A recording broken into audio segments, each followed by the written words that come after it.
இயல் இசை நாடகம் முத்தமிழிலும் வல்லவர். நாடகக் கலையை முதன்மையாக கொண்டவர். வள்ளி திருமணம் நாடகத்தில் நாரதராகவும் முருகனாகவும் நடிப்பவர். புராண இதிகாச கருத்துக்களோடு இலக்கிய ஆன்மீக கருத்துக்களையும் தருவதோடு நாட்டு நடப்புகளையும் சீர்தூக்கி உரையாற்றுபவர். திரைப்பட குறும்பட நடிகர். மலேசியா சிங்கப்பூரில் ஆன்மீக சொற்பொழிவாற்றி செப்டம்பர் மாதம் ஆஸ்திரேலியாவில் உரையாற்ற உள்ளார். அன்னார் அவர்களை அன்பே சிவம் என்ற தலைப்பில் பேச வருமாறு அன்புடன் அழைக்கிறேன். பாலும் தெளிவேனும் பாகும் பரப்புரிவை நாளும் கலந்துனக்கு நான் தருவேன். கோலம் செய் தூங்க கரிமுகத்து தூமணியே நீ எனக்கு சங்கத்தமிழ் மூன்றும் தான் என்ற விநாயகனை பணிந்து என் குருநாதர்கள் அனைவரையும் வணங்கி அன்பே சிவம் என்ற தலைப்பை தொடங்க முயல்கிறேன்.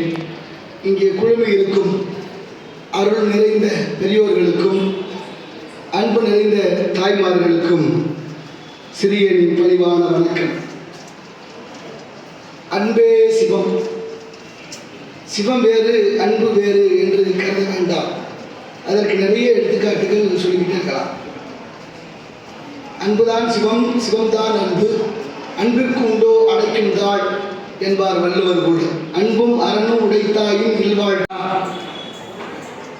காவிரி பூம்பட்டினத்தில் பிறந்த வைசியகுலத்தில் பிறந்த ரத்னாவதி என்ற ஒரு பெண்ணு காவிரியினுடைய அந்த கரையிலே திருமணம் செய்து கொடுக்கப்பட்டிருக்கிறார். அந்த பெண்ணிற்கு நிறைவான கற்பிணி, தாயாரும் இல்லை, கணவனாரும் இல்லை, வெளியில் சென்று விட்டார். அங்கமெல்லாம் நோகுது. இந்த குழந்தையை சுமக்கிற ஒரு பெண்ணு எவ்வளவு கஷ்டப்படுவார் என்பது எல்லோருக்கும் தெரியும். அப்படி இறைவனை பார்த்து வழிபடுகிறார். ஈசா, தாயாருக்கு கடிதம் போட்டேன், தாயாரும் வரல, கணவனாரும் இல்லை, அங்கமெல்லாம் நோகுதப்பா அப்படின்னு இறைவனை நினைத்து வேண்டுகிறார். இறைவனே தாயாக உருமாறி சென்று அந்த ரத்னாவதி என்ற பெண்ணுக்கு பிரசவம் பார்த்து நல்ல நேரத்தில் குழந்தை உதயமாகுவதற்கு உதவியதனாலே இறைவனுக்கு பெயர் தாயுமானவர் அப்படின்னு. இறந்த காலம் தழுவிய எச்ச உண்மை என்பார் இலக்கணத்திலே. அப்பேற்பட்ட தாயுமானவர் இறைவனுடைய திருவருளாலே அங்கே ஒரு குழந்தை கேடலியப்ப பிள்ளைக்கு பிறக்குது. அவருக்கு வெகு நாட்கள் குழந்தை இல்லாமல் இருந்து பிறந்ததால தாயுமானவருடைய திருவருளாலே அந்த தாயுமானவர் அந்த குழந்தைக்கு பேர் வைக்கிறார். திருச்சி மாநகரத்தை நாயக்க மன்னர் ஆளுறாரு. கொஞ்ச நாள் கழிச்சு நாயக்க மன்னர் இறந்ததுக்கு அப்புறம் அவருடைய மனைவி ஆட்சிக்கு வருகிறார்.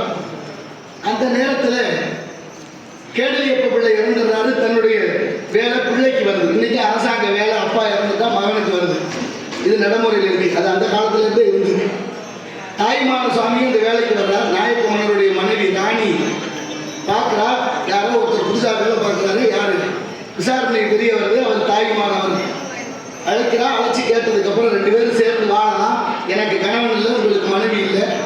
ஆனாலும் இந்த மாயை மூழ்காமல் தப்பித்துக் கொள்வதற்கு அப்பவே திருவருள் அவருக்கு உணர்த்தியிருக்கு. தாய்மானவர் சொல்றாரு, அம்மா ஒரு கணக்கு வேலை பாக்கியிருக்கு, எழுதிட்டு வந்தாரு, போய் வார்கள். வழக்கு தப்பிய மான் போல பொழுது விடுகிறதுக்குள்ள புதுக்கோட்டை தாண்டினார். அப்படியே நடந்து ராமநாதபுரம் சமஸ்தானம் மன்னர்களுக்கு சொந்தமான மயானத்தில் போய் நிஷ்டையில் உட்கார்ந்துருக்கிறார். அந்த நேரத்தில் ஆடு மாடுகள்லாம் மேய்க்கிற குழந்தைகள் போய் யாரோ பணம் ஒன்று போட்டிருக்காங்க பணத்தை அப்படின்னு சொன்ன உடனே மன்னர் விசாரிச்சிருக்காங்க. இல்லை யாருனாவது என்னன்னு அந்த விசாரணை இல்லாமல் அங்கேயே தகனம் செய்ய சொன்னதுனால ஊழ்வினை உறுத்தி தாய்மான சுவாமிக்கு 40 வயதில் தீ வச்ச பாவம் இன்னைக்கு வரைக்கும் ராமநாதபுர சமஸ்தான மன்னர்கள் 40 வயசு யாரும் தாண்டது. உள்ளியர் நெல்லியராயினும் ஊழ்வினை நெல்ல நுழையும். அதையெல்லாம் சிறப்பாக உணர்ந்தவர்கள் நகர்த்தார்கள். அதனால தான் அதிகமாக இறை சிந்தனை நிறைய இருக்கு. அதனால தான் இறை தேடுவதற்கு முன்னே இறையை தேடுவோம் என்று ஒவ்வொருத்தரும் சொல்வார்கள். அந்த வகையில் நல்ல இறை சிந்தனையோடு நம்ம நகரத்தார்களுடைய செயல்பாடுகளை கவனித்துக் கொண்டே இருக்கு. அதில் இளைஞர்கள் நிறைய உதவிகளை செய்வதோடு இல்லாமல் இறை கொண்டும் சேர்த்து செய்து வருகிறார்கள். அந்த காலத்திலிருந்து ஆழ்வார்கள் நாயன்மார்கள் எல்லாமே இறைப்பணியோடு சமூக பணியும் சேர்த்து செய்திருக்கிறார்கள். நந்தனார் கூட திருப்புங்கூர் போய் இறைவனை வழிபடும் போது நந்தி மறைக்கிறாரு, கண்ணீர் விட்டு அழுகிறாரு. நிறைவாக ஈசன் நந்தியை தள்ளி இருக்க சொல்லி இன்றும் திருப்புங்கூர்ல அதை பார்க்கலாம். நந்தி விலகி இருக்கிற அந்த காட்சி தரிசனம் பண்ணதுக்கு அப்புறம் கோயிலை சுற்றி வர்றாரு. ஒரு குளம் இருக்கு கோயிலுக்கு மேற்கு பக்கத்தில். அந்த குளம் ரொம்ப தூர்ந்திருக்க கூடாது, இந்த மக்களுக்கு பயன்படுமே என்று குளம் வெட்டணும்னு நினைக்கிறாரு. அவரோ ஒரு கூலி வேலை பார்க்கிறவர், ஆதனூர் வேதியர் இடத்துல அடிமை வேலை பார்த்து கொண்டிருக்கிறார். திருநாளை போவார் என்று நந்தனர். ஆனாலும் இறைவனை நேற்று வேண்டுகிறார், அன்பே உருவமான ஈசா, கருணை புரிய மாட்டாயே, இந்த குளத்தை வெட்டலாம். உடனே மூத்த பிள்ளையான பிள்ளையார்கிட்ட கட்டளை இடுகிறார் சிவபெருமான். நந்தன் குளம் வெட்ட ஆசைப்படுகிறான், நீ போய் வெட்டி கொடுங்க. கொஞ்ச நேரத்தில் பிள்ளையார் அங்கே வர்றாரு, கூலியார் போல. குளம் வெட்டன கூலி கொடுக்க என்கிட்ட ஒன்றும் இல்லைப்பா, 12 படி நெல் இருக்குது, அது மட்டும்தான் தர முடியும். எனக்கே ஒரு நாளைக்கு 1 படி, மாதம் 30 படி நெல், என்ன செய்ய முடியும்? பரவாயில்ல, கொடுக்கறது கொடு. அப்படி பிள்ளையார் வெட்டிய குளம்தான் அந்த திருப்புன்கூர் என்ற ஆலயத்துக்கு பின்பக்கமாக இருக்கிறது. இப்படி சமூக பணியையும் சமுதாய பணியையும் இறைப்பணியும் சேர்ந்தே செய்திருக்கிறார்கள். பாரனைத்தும் பொய்யனவே என்று பட்டினத்து பிள்ளையை போல் யாரும் துறக்க அரிதனாரு தாய்மானம். வாசற்படி கடந்து வாராத பிச்சைக்கு ஆசைப்பட மாட்டேன். இருக்குமிடம் தேடி உருக்கமிடம் அண்ணன் வந்தால் உண்பேன், இல்லை என்றால் இல்லை என்றார் பட்டினத்து சுவாமிகள். அவர் பாருங்க, அப்பவே 9 கோடி சொத்து. மகன் ஒரு வாசகத்தை எழுதி கொடுத்துட்றார், திரையிடலோடையும் திரவியம் தேடல்னு.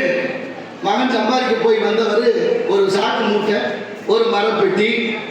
மகன் சம்பாதிக்க போனால் ஒன்றையும் காணுமே அப்படின்னு ரொம்ப வருத்தப்பட்டு கேட்குறாரு. தம்பி கொண்டு வந்தது அந்த பொட்டியும் இந்த சாக்கு மூட்டையும் இருக்குனாரு. சாக்கு மூட்டையை எட்டி உதைச்சாரு, அதுலேருந்து நவரத்தானும் சிதறியது.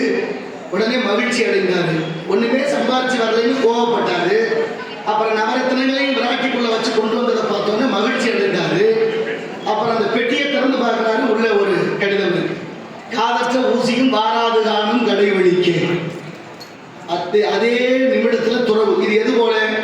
ஒரு இரும்பை பழுக்க காய்ச்சனா, கொஞ்ச நேரத்தில் தண்ணிக்குள்ள அதை குளிர் விட்டுனா, திரும்ப சம்பட்டியை கொண்டு அடிக்கணும்.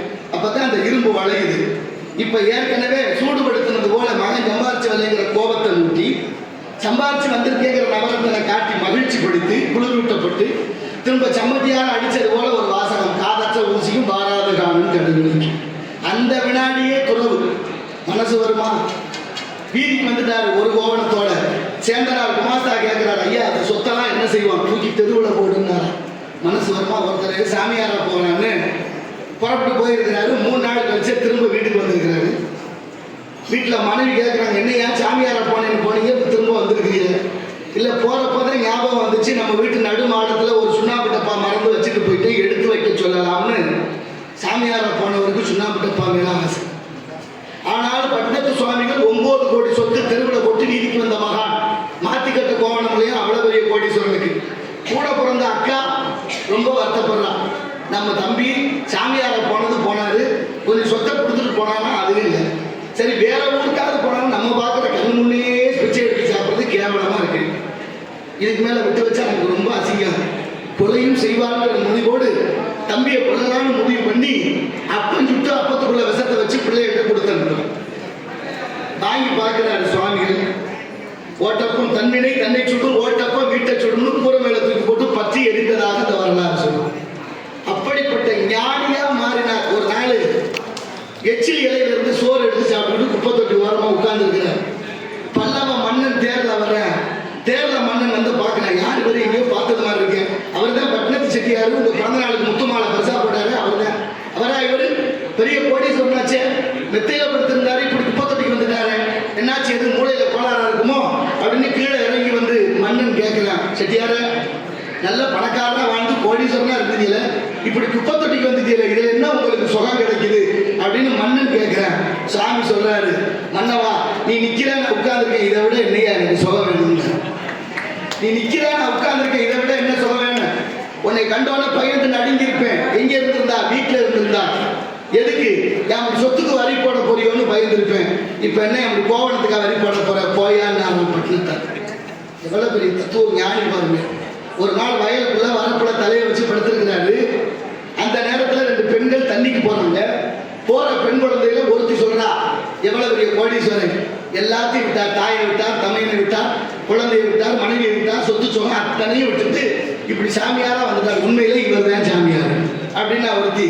அதுக்கு இன்னொருத்தி அடிக்கடி பைத்தியக்காரி, என்னத்த சாமியாரா போனாரு, இன்னும் கொஞ்சம் பாக்கி இருக்கு, இன்னும் கொஞ்சம் பாக்கி இருக்கா, என்ன இருக்கு, எல்லாத்தையும் விட்டுட்டாரு. படுத்தா தலைக்கு தலகண வேணுங்கிற சுகம் தேவைப்படுது, சாமிக்கு சுருக்குன்னு பட்டுருச்சு. தண்ணிக்கு போன பிள்ளைங்க திரும்ப வருதுங்க. திரும்ப வந்த உடனே இப்போ கேட்குறான், இப்போவாது ஒத்துக்கிறியா, சாமியார் பூர்த்தி ஆகிட்டாரா? இல்லை இல்லை, இன்னும் கொஞ்சம் பாக்கி இருக்கு. இனி என்ன பாக்கி இருக்கு? எல்லாத்தையும் விட்ட சாமியார் ஊர் உலகத்தில் நம்மளை பற்றி என்ன பேசுகிறான்னு காது கொடுத்து ஒட்டு கேட்குறான் பாரு. அந்த புத்தி என்னைக்கு போதோ அன்னைக்கு தான் முழு சாமியார். அப்பதான் ஐயா பாடுறாரு, வித்தாரமும் கடம்பும் வேண்டாம் மட நெஞ்சே செத்தாரை போலே. சாமி கூட போனால் நம்ம மனசில் என்னென்னமோ தோணுதே. கடவுளுக்கு முன்னால் வந்துக்கிட்டு கடவுளை நினச்சி, அதுதான் அருணகிரியார் கூட அரை நிமிடம் நேரம் மட்டும் தவமுறை தியானம் வைக்க அறியானார். அரை நிமிடம் அந்த இறைவனை உள்ளம்போடு மனதில் 5 எழுத்து நம சிவாயா என்ற 5 எழுத்து. 5 எழுத்து தான் 50 எழுத்தா சொல்ற மனசு இல்லையே.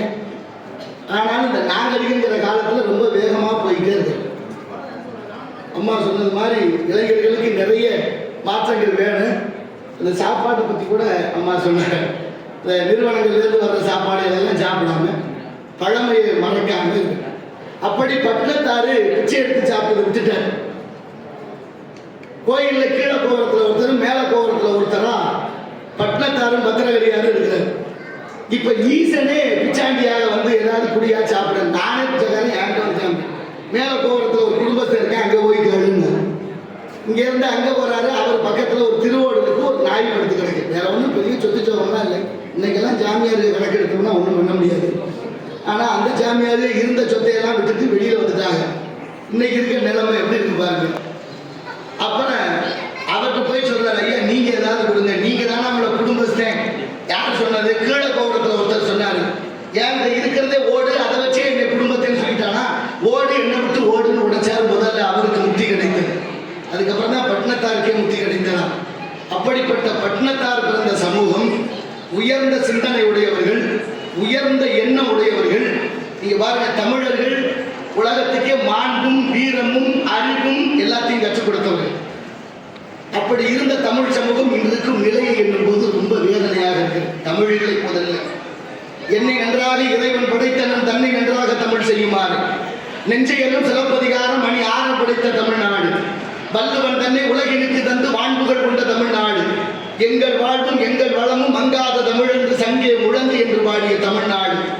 அச்சனை பாட்டை ஆகும் சுந்தரா சொற்றமிழ் பாடுக என்றார் தூமரை பாடுவார். சோமசுந்தர கடவுள். ஈசனுக்கு எத்தனை பேர்? சிவம். இது மட்டுமா?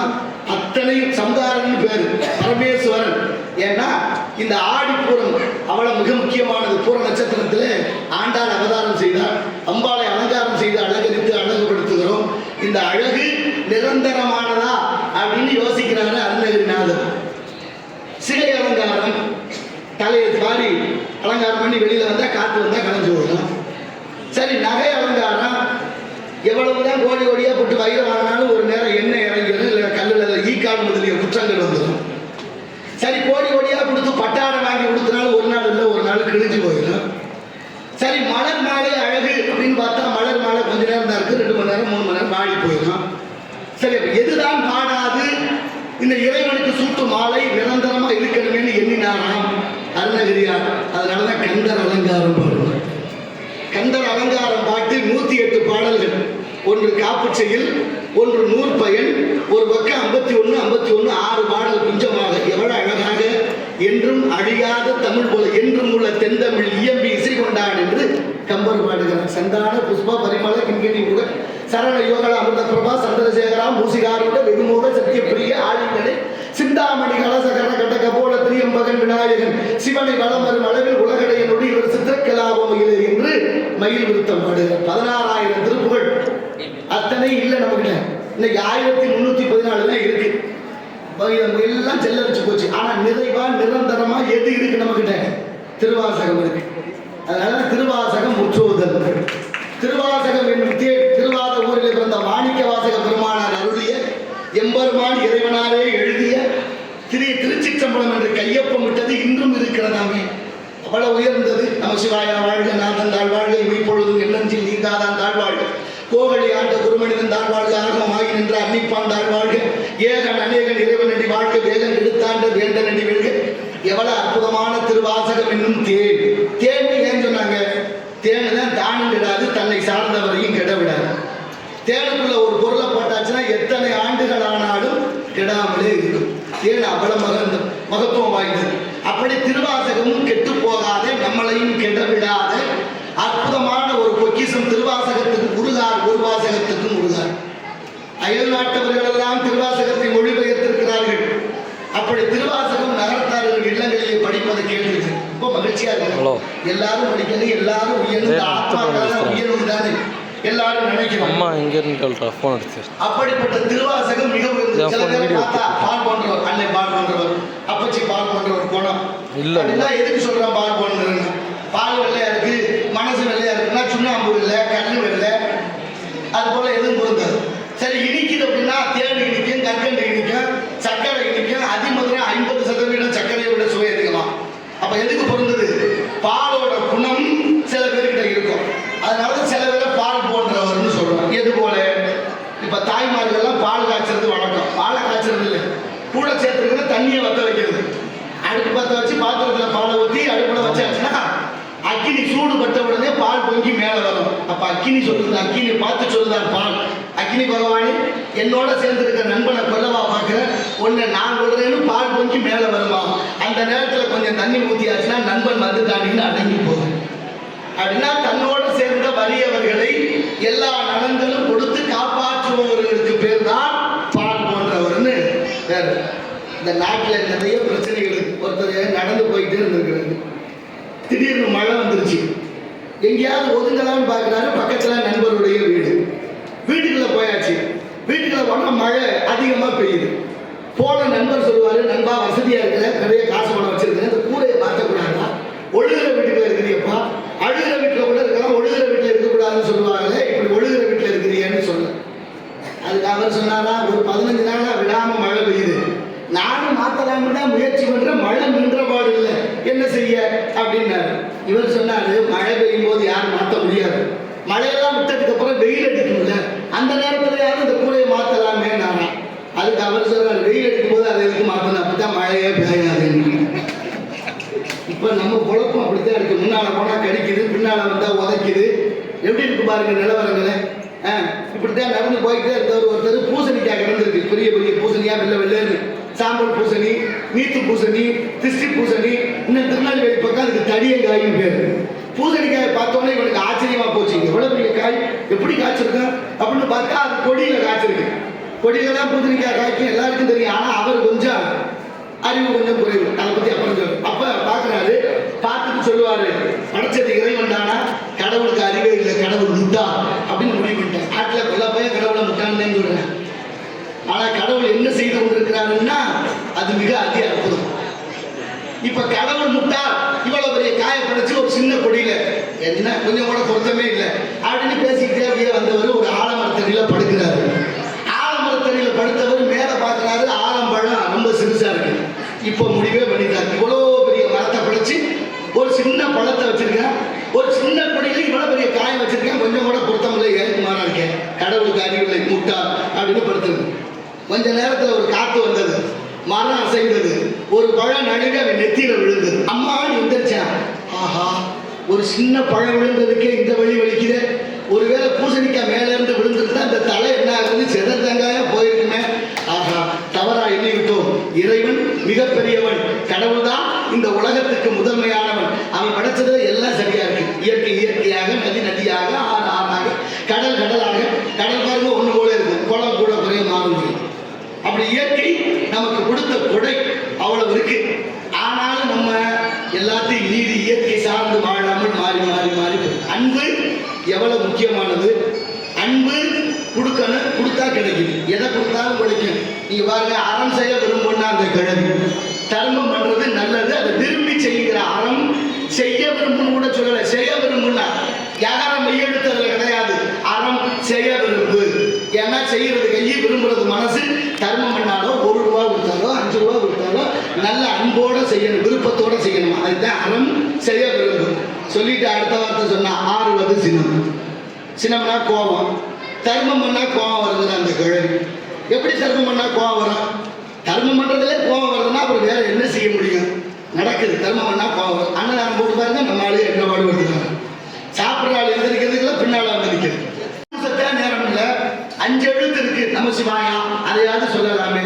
ஆத்தாடி, நான் இருக்கிற சிந்தனையில அது சொல்றதுக்கெல்லாம் நேரம் சரி அதுவும் முடியாது, கழுத்துல ஒரு ருத்ராட்சமாவது போடலாம் தானே, அதுதான் மிகப்பெரிய ஆபத்து, அதெல்லாம் போடவே முடியாது. ஏன், நான் நெசவு நெய்கிற ஆளு, தறி நெய்கிற போது நூறு சிக்கிச்சுன்னா உயிருக்கே ஆபத்தப்போ நான் போடவே முடியாது. சரி விடியா, மூணும் செய்ய முடியாது. ஒன்று செய்ய, தினமும் சாப்பிட, காலையில் சாப்பிட புரியல, ஆமாம், அந்த நேரம் யாராவது ஒருத்த முகத்துல விபூதி இருந்தா அந்த விபூதி பூசிய முகத்தை பார்த்துட்டு சாப்பிடலாமா அப்படின்னாரு. அவர் சரின்னு ஒத்துக்கிட்டார். எப்படி விபூதி பூசிய முகத்தை பார்த்துட்டு சாப்பிடலாம்னு ஏன் ஒத்துக்கிட்டாருன்னா, அவர் வீட்டுக்கு எதிர் வீட்டில் ஒரு குழாளர் புரியவா, அவர் எந்த நேரமும் மங்களகரமா விபூதி பூசினபடியே இருப்பார். அதை பார்த்துட்டு நம்ம சாப்பிடலாமேன்னு ஒத்துக்கிட்டாரு. அது மாதிரி தினமும் அவரை பார்க்கறது சாப்பிட்றது இந்த மாதிரியே போயிட்டு இருக்கு. கொஞ்சம் நாளாச்சு. ஒரு நாள் சாப்பிட போகிற நேரத்தில் எதிர் வீட்டுக்காரரை காணும். சோதனை இவருக்கு அன்னைக்குன்னு ஆளை காணும். இவர் இருந்து பார்க்குறாரு. 1 மணி நேரம் ஆச்சு, 2 மணி நேரம் ஆச்சு, கடைசியாக மணி 12 ஆக போகுது.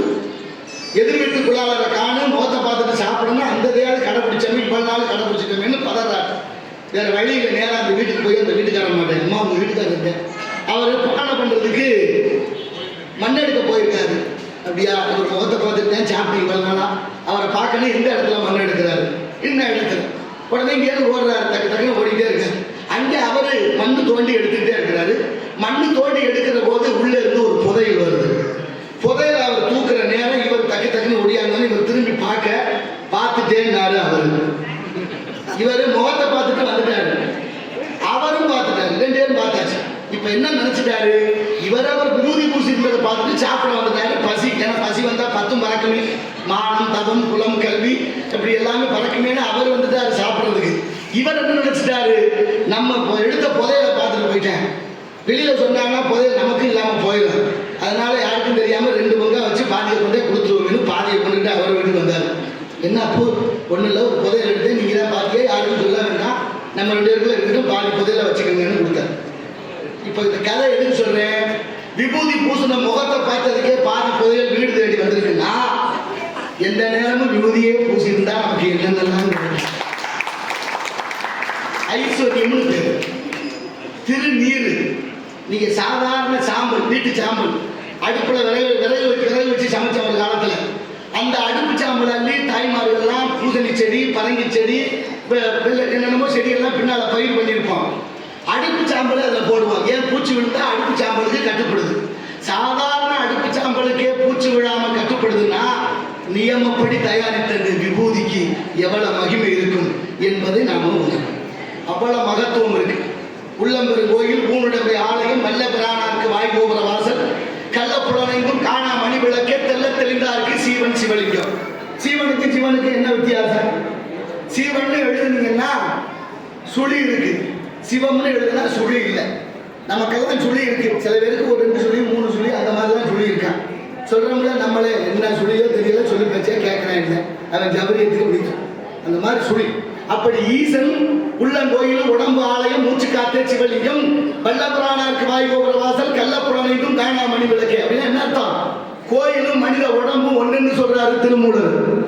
கோயிலும் மனித உடம்பும் ஒண்ணுன்னு சொன்னா, கோயிலை நினைக்கிறது மாதிரி இந்த உடம்பை நினைக்கணும். யாராவது கேட்கிறாங்களா? இப்ப நிலைமை கோயிலை நினைக்கிற அளவுக்கு இந்த உடம்பை நினைக்கணும். இந்த உடம்பை வச்சே கட்டிய கோயில் தான் சிதம்பரம் நடராசர் கோயில். சிதம்பரம் நடராசர் கோயிலும் மனித உடம்பு ஒண்ணு. எது போல? அந்த கோயில் இருக்கிற கொடிமரமும் மனிதனுடைய முதுகுத்தண்டு ஒண்ணு போல. 2லயும் 32 இணைப்புகள் உண்டு. மனிதன் விடக்கூடிய மூச்சு 21,600. அந்த கோயிலில் வேயப்பட்டிருக்கிற தங்க ஓடுகள் 21,600. இந்த உடம்புல 72,000 தசை நாடுகள், நாடி நரம்புகள். அங்கே அடிக்கப்பட்டிருக்கிற ஆணி 72,000. இந்த உடம்பு நவதுவாரங்களை கொண்டது, 9 வாசல். அந்த கோயிலையும் 9 வாசல் படி. சாமி இருக்கும் இடம் கருவறை, இதயம் இருக்கிற இடம் கருவறை. எல்லா கோயிலையும் கனவு திறந்தா சாமி கண்ணுக்கு தெரியுது. நடராசர் கோயில் அப்படி இல்லை, உள்ளே நுழைந்து இடப்பக்கமாக சென்று இறைவனை தரிசிக்க வேண்டும். காரணம், உடம்பு வைத்த கட்டிய கோயில் அல்லவா. இந்த உடம்பு 2 கூறு, ஒன்று வடக்கூறு, ஒன்று இடக்கூறு. இடப்பக்கம் தான் இதயம் இருக்கு. இதயம் இருக்கிற இடத்தில் தான் இறைவன் இருக்க வேண்டும் என்று எண்ணி அறிவியல் வளராத காலத்திலே கட்டப்பட்ட கோவில் சிதம்பரம் நடராசர் கோவில். ஆலயம் தொழுவது சாலவு நன்றுன்னு சொன்ன அந்த கிழவி. கோயில் இல்லாத ஊர்ல குடியிருக்க கூடாது என்பார்கள் பழமொழி. கோயில் விளங்க குடி விளங்கன்னு பழமொழி. கோயில் விளங்கினால் பலருடைய குடும்பங்களும் விளங்கும் என்பதற்கு சார். அது மட்டுமா, ஆலயங்கள் எத்தனை இருக்கு? நம்ம கும்பகோணம் மாவட்டம் கோனேரி ராஜபுரம்னு ஒரு ஊர். அந்த ஊர்ல ஒரு நடராஜர் சிலை 12 அடி உயரத்துல. மன்னர்கள் காலத்துல மன்னர் போய் உத்தரவு போடுறாரு சிற்பிக்கிட்ட, பொழுது விடியறதுக்குள்ள ஒரு பஞ்சலோக சிலை செஞ்சு வைக்கணும்னு. அவர் பதறி போறாரு, பஞ்சலோக சிலையை ஒரு இரவுக்குள்ள செய்ய முடியுமானா முடியாது. பஞ்சலோகம் என்னென்ன, தங்கம், வெள்ளி, இரும்பு, ஈயம், பித்தளை இத்தனையும் உருக்கி கற்கட்டி வார்த்து எடுக்கணும், ஒரு இரவுக்குள்ள முடியாதே மன்னா. பொழுது விடுகிற போது சிலை இல்லைன்னா உடம்புல தலை இருக்காதுன்னு உத்தரவு. பதறி போன 2 பேரும் சேர்ந்து கணவன் மனைவியுமா பஞ்சலோகத்தை உருக்கிட்டு இருக்காங்க. ஈசனே அங்கே ஒரு அடியாரா வந்து தண்ணீர் கொடுப்பா, தண்ணிக்கு தாகமா இருக்கு, ஐயா தண்ணி இல்லை, பக்கத்துல அக்கறாலாம் இங்க போய் குடிங்கன்னாரு. அவ்வளவு தூரம் நடக்க முடிஞ்சா ஏன் இங்க இருந்து வந்து கேட்கறேன்னு கொடுப்பான். நான் தாழ்ந்தவன் கொடுக்க முடியாதுன்னாரு. உன்னை தாழ்ந்தவன் நான் சொல்லல, நீ ஏன் சொல்ற தண்ணீர் கொடுங்க. தண்ணி இல்லையா, பக்கத்துல குழாயில வந்து அங்க குடிங்கன்னாரு. அதுவும் முடியாதுன்னாரு. தண்ணி இல்லைன்னு மறுக்கிறாங்க. தண்ணி இல்லைங்கிற அடுப்புல ஏதோ கொதிக்கிற வெந்நீர் வச்சிருக்கிறியா, அதையாவது கொடுன்னாரு. இல்லையா, அது பஞ்சலோகங்களை உருக்கிக்கிட்டு இருக்கிறோம், நடராசர் சிலை செய்யணும், அதனால நீங்க இந்த நேரத்தை தொந்தரவு பண்ணாதீங்க, அதெல்லாம் எனக்கு தெரியாது குடுன்னு போய் மீறி எடுத்து குடிக்கிறாரு. குடிச்சிட்டு மறைஞ்ச சிலை தான் இன்று கோனேரி ராஜபுரத்தில் இருக்கிற நடராசர் சிலை. என்ன ஒரு ஆச்சரியம்! 1008 கோயில் இருக்கு சிவன் கோயில், அத்தனை கோயிலையும் நடராசர் சிலை இருக்கு. எல்லா அந்த நடராசர் சிலை கையிலையும் ரேகை இல்லையா, ஆனா அங்க இருக்கிறவருடைய கையில ரேகை இருக்கான். அதை விட மனிதனுடைய உடம்புல எப்படி மறு இருக்கோ அது போல அந்த நடராசர் சிலையில ஒரு மருவும் இருக்கான். என்ன ஒரு அதிசயம்! அது மாதிரி தென்காசி போனவர்கள் பாருங்க, குற்றாலம் காசி விஸ்வநாதர் கோயில், ராஜகோபுரத்துல கால் வச்சோம்னா காத்து நம்மளை வெளியில தள்ளும், மீறி போனோம்னா காத்து நம்மளை உள்ளே தள்ளும். அப்படி ஒரு சுழற்சி அந்த இடத்துல இருக்கு. ஆரியங்காவு கணவாய் வழியாக புதியமலை சாரல் வழியாக வரக்கூடிய காற்றை தடுத்து நிறுத்தி கட்டப்பட்ட கோபுரம் 1800களிலே பாண்டிய மன்னர்களால். எவ்வளவு ஒரு சிறப்பு அப்படின்னா என்ன அர்த்தம்? இயற்கையை மாற்றி அமைக்கிற வல்லமையும் பேர் ஆற்றலும் தமிழனுக்கு இருந்திருக்கிறது என்பதற்கு இது எடுத்துக்க. கும்பகோணம் அருகிலே தேனுறிஞ்சி பிள்ளையார், எவ்வளவு அற்புதம்! எவ்வளவு அபிஷேகம் தேன் செய்தாலும் உள்ளே இழுத்து கொண்டே இருக்குதான், வெளியில விட மேல ஒரு துவாரமும் இல்லை. நல்ல கிட்ட போய் பார்த்தவங்கலாம் உண்டு. பகுத்தறிவாளர்கள் இதுக்கு பதில் சொல்ல வாய்ப்புதான். நீங்க பாருங்க, தாய்மார்கள்லாம் அதுபோல நிறைய கோயில்கள் இருக்கு. நம்ம புதுக்கோட்டை மாவட்டம் பொன்னமராவதி தாலுகா வேந்தன்பட்டி நெய் நந்தீஸ்வரர், அந்த நந்திக்கு செய்யக்கூடிய அபிஷேகம் செய்யக்கூடிய நெய் இன்னைக்கு ஈ வருவதில்லை, எறும்பு வருவதில்லை. மீதம் இருக்கும் நெய்யை பக்கத்தில் இருக்கிற கிணற்றுல ஊற்றுகிறார்கள், அதுலயும் ஈ இல்லை, எறும்பு இல்லை. எவ்வளவு பெரிய ஆன்மீக பூமி! அந்த ஆன்மீகத்தை இந்த இறை சிந்தனையை நிறைய வளர்க்கிறது நீங்க நகரத்தார்கள் உங்களுடைய நிறைய உங்களுக்கு தான் நாங்கள்லாம் நன்றி கடன் பட வேண்டும். பார்த்தாவது திருந்தாங்க, பட்டன் திருந்துறது இல்லை, பார்த்தும் திருந்தலைன்னா அது மட்டுமா? கோயில்கள் அவ்வளவு இருக்கு, உடனே சொல்லிக்கிட்டே இருக்கலாம். கரூர் குளித்தலை மாவட்டம் ஐயர்மலை ரத்னகிரீஸ்வரர் கோபுரத்துக்கு மேல காகம் பறக்கிறது. வைத்தீஸ்வரன் கோயில் புள்ளிருக்கு வேலூர் கோவில் குளத்துல இன்னைக்கு தமிழையும் பாம்பும் ஆளாது. மதுரை பொற்றாமரை குளம் மீனாட்சி அம்மன் கோயிலே அங்கே மீன்கள் வாழாது, நாரை வாங்கியவர். இப்படி நிறைய அதிசயங்கள் இந்த தாய்மார்கள்லாம் ஒரு காலத்துல அரிசி மாவுல கோலம் போட்டா வீட்டு வாசல். ஏன்? எறும்பு சாப்பிட்டா வம்சம் நல்லா இருக்குங்கிறது ஐதீகம். ஐதீகம் அப்படியே தான் இருக்கு, கோலம் தான் இப்ப போட முடியாது. அதுலேயும் எறும்புக்கு உணவு கொடுக்குற கருணையின் அடிப்படை நம்மகிட்ட இருந்து விலகி எறும்பு வீட்டுக்குள்ள வரக்கூடாதுன்னு கோடு போடுறோம். ஒரு குச்சி கண்டுபிடிச்சிருக்காங்களே, கிழிச்ச ஓட்டை எறும்பு தாண்டா. நான் கூட ரொம்ப யோசிச்ச, எறும்புக்கும் பகுத்தறிவு வந்துருச்சு. எறும்புக்கு பகுத்தறிவு வந்துருச்சு, மனுஷன் பகுத்தறிவு இழந்துச்சு. போயிட்டு எவ்வளவு சிந்தனைகள்! எப்படி இருந்தால் நம்ம பிள்ளைகள் எல்லாம் விட்டு கொடுப்பவே கெட்டு போனதில்லை, கெட்டு போறவே விட்டு கொடுப்பதில்லைன்னு பழமொழி. திருமறைக்காடு வேதாரண்யம் கோயிலுக்கு நாவுக்கரசரும் ஞான சம்பந்த பெருமானும் போகிறார்கள். கதவு தாழிட்டு வெகு நாட்களாக, ஆனாலும் கதவு திறக்கணும், உள்ள போய் சாமி கும்பிடணும்னு 2 பேரும் விரும்புறாங்க. 11 பதிகங்கள் பாடுகிறார் நாவுக்கரச பெருமான். அதுக்கப்புறம் கதவு திறக்குது, உள்ள போறாங்க, சாமியை கும்பிடுறாங்க, வெளியில வரணும். இப்ப கதவு திறந்ததை மூடனுமே திருக்கடை காப்பு பாடுகிறார். 4 வரி ஞான சம்பந்தர் பாடணும்னு கதவு தாழிட்டு கொண்டது. அப்பர் பெருமான் ஞான சம்பந்தர் காலில் விழுந்து வணங்குறார். என்ன பக்தி! தங்களுடைய பக்தியை நினைக்கிற போது என் பக்தி அவ்வளவு இல்லைன்னு. ஏன்னா எப்போதுமே பெரிய மனுஷன் நம்ம அடக்கமாகவே இருப்பாங்க. ஏன்னா நிறைவுடன் ததும்பாது குறைவுடன் கூத்தாடுங்கிற பழமொழி போல, அதுபோல பெண்களும் பாருங்க, நிலத்தளவையாகுமா நீராம்பல் தங்கற்ற நூலளவையாகுமா முன்னறிவு மேல படிச்சுட்டு. இப்ப அவர் சொன்னார், அப்படி இல்லை, ரொம்ப நேரம் நீங்க 11 பதிகம் பாடி கதவு திறக்காது. என்ன காரணம்னா, ஏற்கனவே 2 தோடுகளாக 2 கந்தர்வர்களை ஈசன் மாட்டி இருக்கிறார். அசுவதரன் கம்பளதரன் என்ற கந்தர்வர்கள் இசை வல்லுநர்கள். அந்த வல்லுநர்களுடைய விருப்பத்திற்கு எங்க இசையை கேட்க நேரம் இல்லை. அவங்க 2 பேரையும் தோடா மாற்றி காதில் மாட்டிக்கிட்டு கேட்டுக்கிட்டே இருக்க பாடு மாற்றி வச்சிருக்கிறாரு. அந்த இசையையும் மீறி உங்களுடைய இசை அவரை லைக்க வைத்திருச்சு. அதனால பிடிச்சிருந்திருக்கிற ரொம்ப நேரம் வரைக்கும் கேட்டுக்கிட்டே இருந்துட்டாரு. கதவு திறக்க தாமதம். ஆனா நான் பாடின பாட்டு பிடிக்கிறவர்களுக்கு 4 வரியோட கதவை சாத்திக்கிட்டாரு. விட்டு கொடுக்க முடியாத மனசு பாருங்க. இது போல நடைமுறையை அனுப்பி வருகிற மீனாட்சி சுந்தரம் ஆறுமுக நாவலர் 2 பேரும் நண்பர்கள். மீனாட்சி அம்மன் கோயிலுக்கு போறாங்க. அந்த கோயில அர்ச்சகர் பிரசாதம் கொடுக்க வர்றாரு.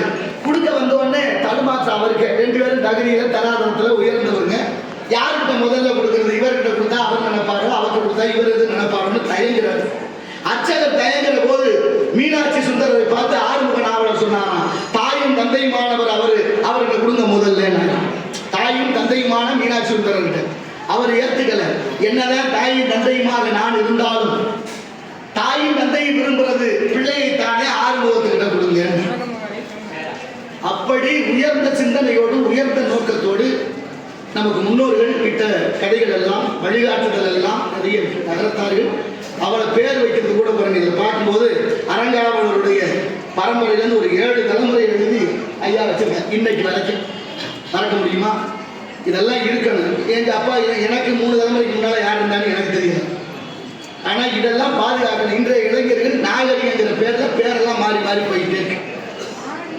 யாமறிந்த மொழிகளிலே தமிழ் மொழி போல் இனிதாவது எங்கும் காணும் என்றார் எட்டயபுரத்து முண்டாசி கவிஞன் மீசை கவிஞன் பாரம். யாரும் ஊரை யாவரும் கேள்வி தீதும் நன்றும் பிறந்தர வாரா என்றார் கனியன் பூங்குன்றனார். எந்த ஊர்? சிவகங்கை மாவட்டம் திருப்பத்தூர் அருகாமையில் உள்ள மகிபாலன்பட்டி. அந்த சின்ன கிராமத்தில் பிறந்த புறநானூற்று புலவன் பாடிய வாசகம் தான் யாது ஊரை யாவரும் கேள்வி தீதும் நன்றும் பிறந்தர வாரா என்றார். எங்க இருக்கு?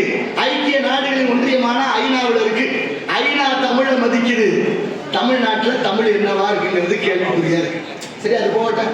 நம்ம கிணத்துக்கு பெரிய இடத்து போல ஆரம்பண கோழி விட்டு அம்மிகளை உடைக்கும். நம்ம தலையும் தாங்குமான்னு தெரியல. இருந்தாலும் பாருங்க, யார் வீட்டில் தமிழ்ல பேர் இருக்கா? யாசிகா, அபர்ணா, தர்ஷினி, மகிஷா, சர்மா, குருமா, வருமா, இப்படித்தான் பேர் வச்சுட்டோம். யாசிகான்னா என்ன அர்த்தம்? யாசகம்னா பிச்சை, யாசிகான்னா பிச்சைக்காரின்னு அர்த்தம். தர்ஷினா அமாவாசை இருட்டுன்னு அர்த்தம். அபர்ணான்னா அம்மனமானவள்னு அர்த்தம். மகிஷான்னா எரும மாடுன்னு அர்த்தம். உதாரணம், மகிஷாசுர மர்த்தினின்னு ஒரு அம்பாள் இருக்கிறாள். மகிஷாசுரன் என்ற அரக்கன் பிறந்தானே, எரும தலையோட உடல் மனித உடலோட அவனை கொன்றதுனால, வதம் செய்ததுனால அம்பாளுக்கு பேரு மகிஷாசுர மர்த்தினி. அப்ப மகிஷான்னா எருமை தானே. எரும மாட்டுக்கும் பசு மாட்டுக்கு என்ன வித்தியாசம்? எரும மாட்டுக்கும் பசு மாட்டுக்கு என்ன வித்தியாசம்? பசும்பாடு வெள்ளையா இருக்கு, எரும மாடு கருப்பா இருக்கு. அப்படி சொல்றதா? எல்லாரும் சொல்ற மாதிரி சொன்னா அர்த்தம் இருக்குமா? பசும்பாடு தண்ணியா இருக்கும், ஆனா தாய்ப்பாலுக்கு இணையாகும். எருமப்பாடு அடர்த்தியா இருக்கும், ஆனா மந்த உண்டாகும். மந்த பிராணி. மழை வந்தாலும் விலகாது, புயல் வந்தாலும் விலகாது, கார் வந்தாலும் விலகாது, வண்டி வந்தாலும் விலகாது. அந்த பாலை குடிச்சுட்டு நம்மளோட பிள்ளைகள் இப்ப எனக்கு என்னன்னு உண்ணுகிற உணவு உணர்வை தீர்மானிக்குது. என்ன சாப்பிடணுமோ அதுதான் நம்மளுடைய உணர்வை தீர்மானிக்குது. உணவுல கூட தமிழன் அவளை முன்னேற்றம் கண்டு வைத்தார்களே. அப்ப எருமப்பாடு தண்ணி அடர்த்தியா இருக்கு. நீங்க பாருங்க, கட்டி கிடக்கிற இடம் சுத்தம் இல்லைனாலும் படுத்துற எரும மாடு. பசுமாடு அப்படி இல்லை, கட்டி கிடக்கிற இடம் சுத்தமா இருந்தா தான் படுக்கும். 1000 மாடுகளுக்குள்ள விட்டாலும் தன் கண்டுபிடி எதுன்னு கண்டுபிடிச்சிடும் பசுமாடு. 10 மாடுகளை விட்டாலும் எரும மாடு கண்டுபிடிக்க முடியாது. ரொம்ப நேரம் வெயில்ல பசுமாடு நிற்கும், எரும மாடு நிற்க முடியாது. என்ன தண்ணி கிடக்குமான்னு பார்க்க, இல்லை சாக்கடை தள்ளுவிடும். சில பேர் பார்த்தா ஏன் எரும மாதிரி நம்மளே கேட்கும். அப்போ மனிதர்கள்ல பல வகை உண்டுதானே. நீங்க ஆண்டவன் படைப்புல எல்லாருக்கும் 6 அறிவு இருக்கு. எத்தனை பேர் 6வது அறிவை பயன்படுத்துறோம்? சில பேருக்கு 5 அறிவான், சில பேருக்கு 4 அறிவான். மாவு மக்களும் ஐயறிவை என்பது தொல்காப்பியம். கம்பரை பாடுறாரு, மக்களும் விலங்கு ஒண்ணுன்னு. இன்னும் சில வீட்டுகளில் போய் கேட்டு பாருங்க, ஏமா அவங்க வீட்டுக்காரர் இங்க அதாங்கிட்ட திரியும். அப்புறம் வரும் திரியும்னா ஆடும் மாடும் பேர் வந்துருதா? ஒரு விஷயத்தை சொல்லி முடிக்க நிறைவு செய்யற கை காட்டிட்டாங்க. நிறைய பேசிக்கிட்டே இருக்கணும். ஆமா, ஒழிச்சு போயிரு. ஏன்னா ஆடு மாடு அட்டை அரணை பாம்பு பள்ளி ஒட்டகம் ஓன அத்தனை இந்த வடிவத்தில் வளர வைத்தான். மனிதன் நம்மளத்தை மேல் நோக்கி வளர வைத்தான். அதனாலதான் தமிழ் இலக்கணம் நமக்கு உயர்திணை என்று பேர் வைத்தது. சரி, உயர்திணை எதிர்ப்பதை என்ன வைக்கணும்? தாழ்வு தானே வச்சிருக்கணும். வரவுனா செலவு, மேடுனா பண்ணலாம், இன்மைனா மறுமை, இரு சுடர் இருபரப்பு, எதிர்ப்பதை எல்லாம் அப்படித்தான் இருக்கு. அப்ப உயர்வுனா தாழ்வுன்னு வச்சிருக்கணும். தமிழனுடைய உயர்ந்த நோக்கமும் உயர்ந்த சிந்தனையும் ஒரு அறிவு குறைஞ்சதுக்காக விலங்குகளை தாழ்வாக்கி சொல்லக்கூடாதுன்னு அத்தினின்னு போயிருச்சு. சரி, பாகற்காய் கசக்குது. பாகற்காய் கசக்கிற காய்ச்சி கசப்பு காயின்னு பேர் வச்சிருக்காங்கல்ல, ஏன் கசப்பு காயின்னு பேர் வைக்காம பாகற்காயின்னு பேர் வச்சேன் அப்படின்னா, பாகுன்னா இனிப்பு, அச்சதுனா இல்லை, அதுல இனிப்பு இல்லைங்கிறத சொல்லாம சொல்லி வைக்கிறது. இன்னமும் புரியுற மாதிரி சொல்றேன். ஒருத்தர் ரொம்ப கருமையா இருக்கிறார், அவர் போய் என்ன அப்படி கருமையா இருக்கேன்னா கோவம் வந்துடும். ரொம்ப கஞ்சத்தனமா இருக்கேனாலும் கோவம் வந்துடும்.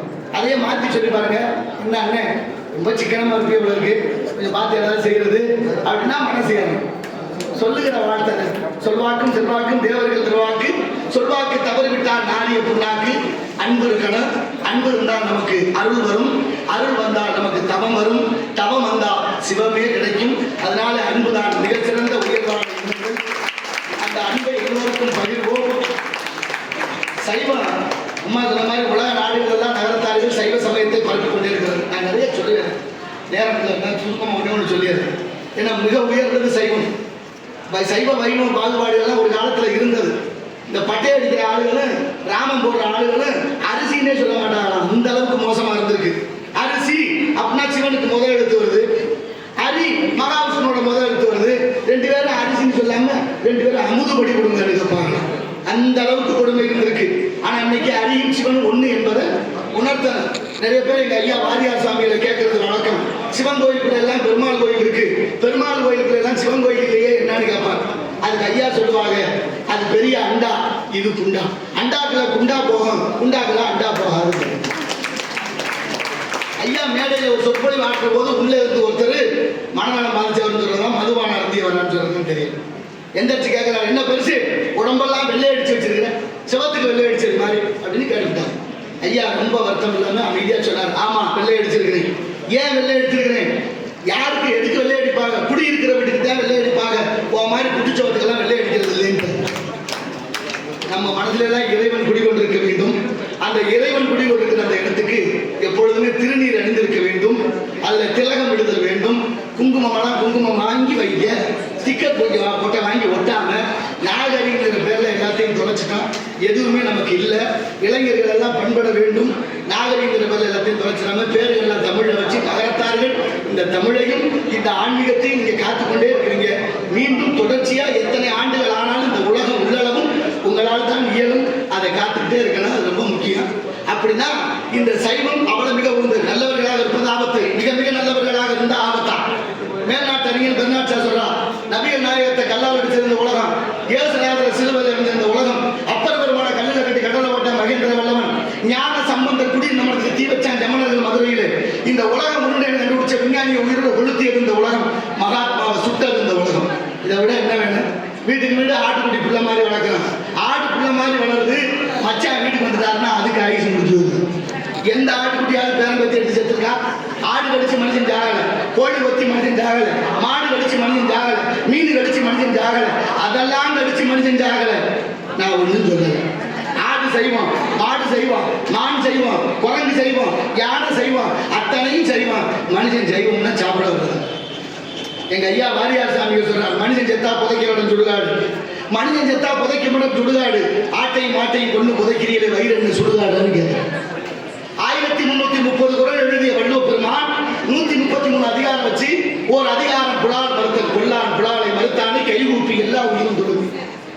எவ்வளவு சொல்லிக்கிட்டே இருக்கலாம். பொருட்களை பிறந்து தென்னன் புகழிலே இழந்து சங்க திருப்பிலே இருந்து வைகை ஏட்டிலே தகழ்ந்த வேதை நெருப்பிலே நின்று கற்றோர் நினைவிலே நடந்தோர் என்ற மறுப்பிலே பயின்ற பாவை மருங்கிலே வளர்கின்றாள் என்று செம்மொழியாம் தமிழுக்கு சிறப்பாயிரம் பாடி சிறக்க வைத்த அறிஞர்கள் மரபிலே தோன்றிய நகரத்தார் பெருமக்கள் அனைவருக்கும், இளைஞர்கள் பெருமக்கள் அனைவருக்கும் செம்மையான பாதையை தேர்ந்தெடுக்க வள்ளலார் சொன்னது மாதிரி கடை விரித்தேன் கொள்வார் இல்லைன்னு போகாம வள்ளலார் கதை ஆரம்பிச்சு அது இன்னும் கொஞ்சம் நீளமா போவேன் சொல்லிக்கிட்டே இருக்கலாம். இன்னொரு வாய்ப்பு கிடைச்சா சொல்லுவோம். இந்த அரிய பெரிய வாய்ப்பை எனக்கு வழங்கிய நகரத்தார் பெருமக்கள், இளைஞர் பெருமக்கள், இதை வழங்குவதற்கு உறுதுணையாக இருந்த நான் வணங்கும் அன்றாட வணங்கக்கூடிய முத்துக்குமரன் லட்சிய ஆசிரியர் ஐயா மூலமாக இந்த வாய்ப்பை வழங்கி இருக்கிறார்கள். அதற்கு இவர்கள் மூலமாக எனக்கு இந்த வாய்ப்பை கொடுக்க அருள் புரிந்த எம்பெருமான் சுந்தரேஸ்வரர் மீனாட்சி அம்மாளுக்கும் வணக்கத்தை செலுத்தி இங்கே வந்திருக்கக்கூடிய அனைவருக்கும் என் சிறந்தார்ந்த நன்றியையும் வணக்கத்தையும் காணிக்கையாக்கி தங்களிடமிருந்து பிரியா விடைபெறுகிறேன். மீண்டும் சந்திப்போம். நன்றி. உருவாய் அருவாய் உலகாய் இளதாய் மலராய் மலியாய் மொழியாய் கருவாய் உயிராய் கதியாய் விதியாய் குருவாய் வருவாய் அருவாய் குகணி வெற்றிவேல் முருகனுக்கு வேல் முருகனுக்கு முருகா முருகா முருகா முருகா. இங்கே பாருங்க. ஓகே.